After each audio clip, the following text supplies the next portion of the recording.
Have you noticed that even decluttering has gotten expensive? You turn on the TV or go online and see all these must-have solutions: bins, baskets, color-coded containers, storage cubes, fancy labels. They say, just get organized. But every tip comes with a price tag. And for many of us, that's where the problem begins.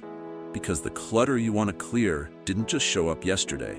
It's years in the making, years of memories, paperwork, gifts, clothing, and things we meant to get to. And now, you're told to spend money just to get it out of your way? It's frustrating. You want peace, not a new project, not another receipt. But clutter doesn't just take up space, it steals energy. You walk into the room and your eyes go straight to the pile you've been avoiding. You sit down to relax and suddenly remember the drawer you said you'd clean last week. And deep down, you might wonder, is this ever going to get better? Without help, I can't afford. That's exactly why I made this video, because I believe decluttering should never depend on your bank account. You don't need a trip to the store. You don't need to turn your home into a Pinterest photo. And you don't need to do it all in one weekend. What you need is a place to begin, something that feels simple, kind, and within reach. If you've been waiting for practical help that doesn't make you feel behind, rushed, or sold to, go ahead and subscribe, because this space was made for you, where small steps count, and every little win matters. The free bin system. You know what holds so many people back from decluttering? It's not laziness. It's not a lack of motivation. It's the feeling that you need to go out and buy something before you even begin. Matching bins, storage cubes, fancy labels. Someone somewhere convinced us that the solution to having too much stuff is buying more stuff to put it in. But here's the truth.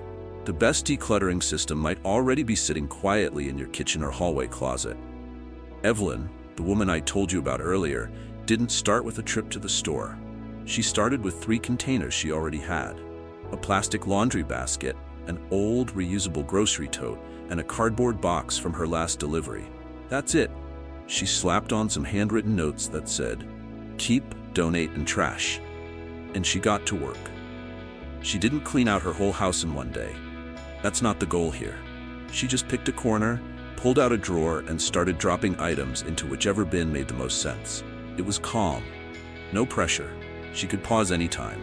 And at the end of the day, she'd take out the trash, load the donation bag into her car, and put the keep things back where they belonged. A little lighter, a little clearer. And what I love most, she used those same containers again and again. When she moved to the next room, they came with her, like helpful little sorting assistants, ready to go wherever she went. You might have exactly what you need already too. Take a look around. Do you have a big bowl you're not using? A few canvas grocery bags? An empty Amazon box or two? Even a laundry basket you could borrow for a few hours? That's all you need. This isn't about pretty. This is about progress. And let me tell you, once you assign a job to each container, your brain starts to cooperate in a whole new way. You stop overthinking. You stop saying, "I'll decide later." Suddenly it's just, this stays, this goes, this blesses someone else. Evelyn even kept a little bag beside her recliner. She'd pick away at a drawer while watching TV, moving slowly, without stress. "That bag helped me clear more clutter than any Pinterest idea ever did," she laughed. And I'd love to know, do you have a favorite bin or bag that always seems to catch your clutter?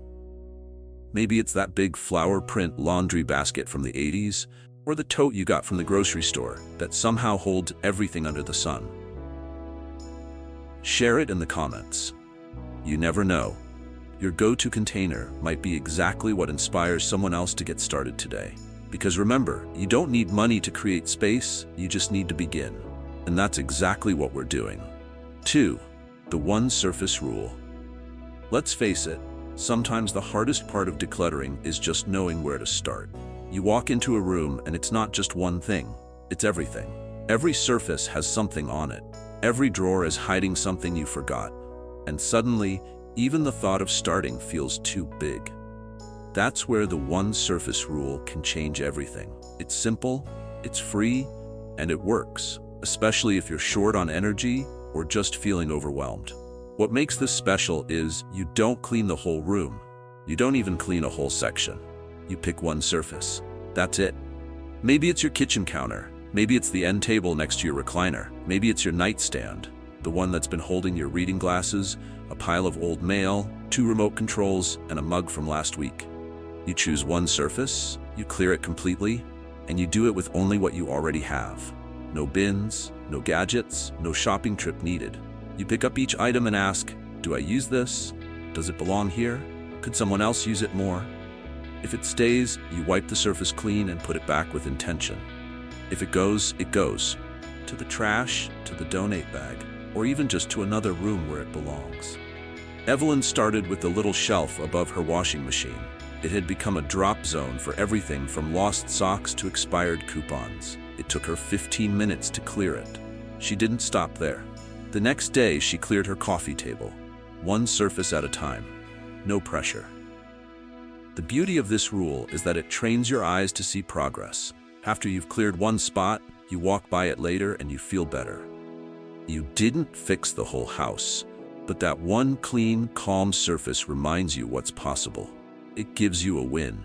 And when you're dealing with physical fatigue or emotional clutter, one win is enough to move forward. And here's a little secret. Most of us don't need more square footage. We just need less stuff on our surfaces. So if a clean dining table or a fresh bathroom counter sounds like something your soul needs, try the one surface rule today. Just one. You'll be amazed at how clearing a small area can clear a little space in your mind, too. And here's a little nudge. After you finish, stand back and take a photo. Not for social media, not to impress anyone, just for you. A quiet little reminder that you can create peace without spending a penny. If that idea speaks to you, drop a simple word of encouragement in the comments. Let's remind ourselves that progress doesn't have to be perfect to be powerful. Solution 3. Give it away box. Let's face it, clutter doesn't always pile up because we're careless. Often it builds because we're careful. Careful not to throw out something useful. Careful not to waste. Careful not to offend someone who gave us a gift we never quite liked. Over time, that caution can turn into hesitation, and that hesitation becomes a home filled with maybe later. But what if there was one tiny space in your home that allowed you to say, not later, now? And what if that space didn't cost a single penny to create?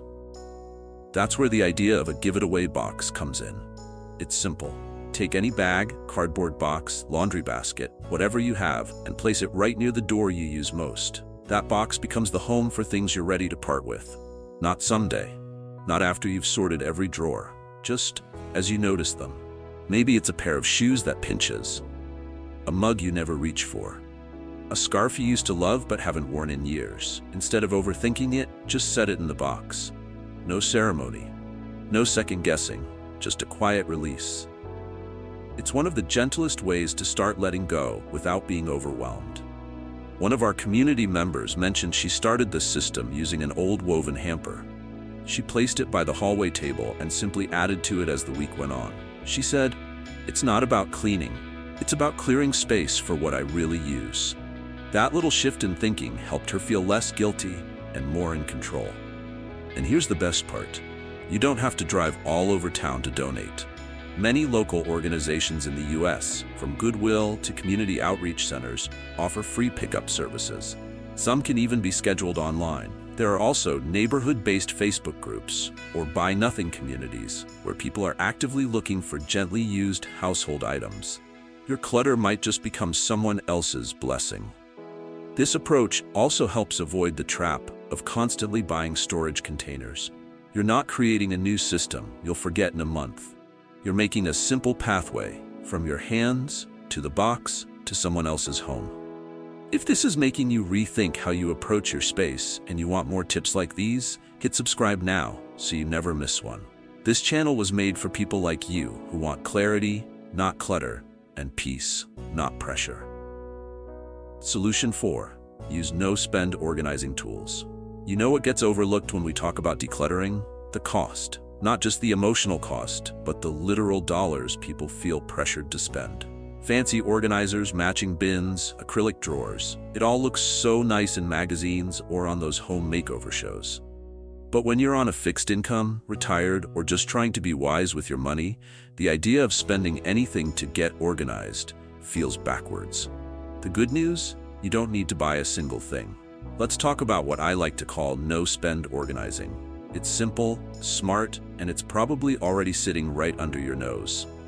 Start by looking around your home, especially in the kitchen, the pantry, the bathroom, or even your recycling bin. Do you have any old biscuit tins, glass jars, coffee cans with lids, shoeboxes collecting dust at the bottom of a closet? That's your new organizing system right there. That empty tea tin?